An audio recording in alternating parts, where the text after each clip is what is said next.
পবিত্র মাহে রমজানে যখন মুসলমানরা সংযম, ইবাদত ও আত্মশুদ্ধির মধ্য দিয়ে দিন কাটান, ঠিক সেই সময় চট্টগ্রামের একটি মসজিদকে ঘিরে সামনে এসেছে এক বিতর্কিত ঘটনা। সেহরির আগে স্থানীয়দের সন্দেহের জেরে মসজিদের কক্ষে হানা দিলে ইমামকে এক নারীর সঙ্গে আপত্তিকর অবস্থায় দেখতে পাওয়ার অভিযোগ ওঠে। পরে স্থানীয়রা তাদের আটক করে পুলিশের কাছে সোপর্দ করেন। ঘটনাটি সামাজিক যোগাযোগ মাধ্যমে ছড়িয়ে পড়ার পর এলাকায় শুরু হয়েছে তীব্র আলোচনা। স্থানীয় সূত্রে জানা যায়, ঘটনাটি ঘটেছে চট্টগ্রাম নগরের ৩৮ নম্বর ওয়ার্ডের দক্ষিণ মধ্য হালিশহর এলাকার একটি মসজিদে। অভিযুক্ত ইমামের নাম জসিমউদ্দিন আল কাদেরী। তিনি ওই মসজিদে ইমাম হিসেবে দায়িত্ব পালন করতেন এবং মসজিদের দ্বিতীয় তলার একটি কক্ষে একাই বসবাস করতেন। স্থানীয়দের দাবি, সম্প্রতি তাকে ঘিরে এলাকায় কিছু সন্দেহ তৈরি হয়েছিল।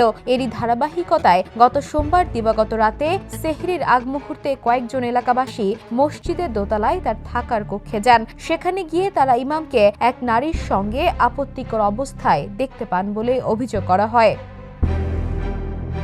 পরে স্থানীয়রা তাদের আটক করেন এবং বিষয়টি এলাকার প্রবীণদের জানান। পরবর্তীতে তাদের উপস্থিতিতে ওই ইমাম ও নারীর বিরুদ্ধে অভিযোগ তুলে তাদের আইন শৃঙ্খলা বাহিনীর কাছে হস্তান্তর করা হয় বলে জানা গেছে। এদিকে ঘটনাটি সামাজিক যোগাযোগ মাধ্যমে ছড়িয়ে পড়ার পর নেটিজেনদের মধ্যেও ব্যাপক প্রতিক্রিয়া দেখা গেছে। পবিত্র রমজান মাসে মসজিদের মতো ধর্মীয় স্থানে এমন অভিযোগ উঠায় অনেকে বিস্ময় ও ক্ষোভ প্রকাশ করেছেন। তবে সংশ্লিষ্ট নারীর পরিচয় এখনও নিশ্চিত হওয়া যায়নি। স্থানীয়দের ধারণা, ওই নারীর সঙ্গে ইমামের পূর্ব পরিচয় থাকতে পারে। ঘটনাটি নিয়ে এলাকা জুড়ে আলোচনা অব্যাহত রয়েছে। Desk report, the news.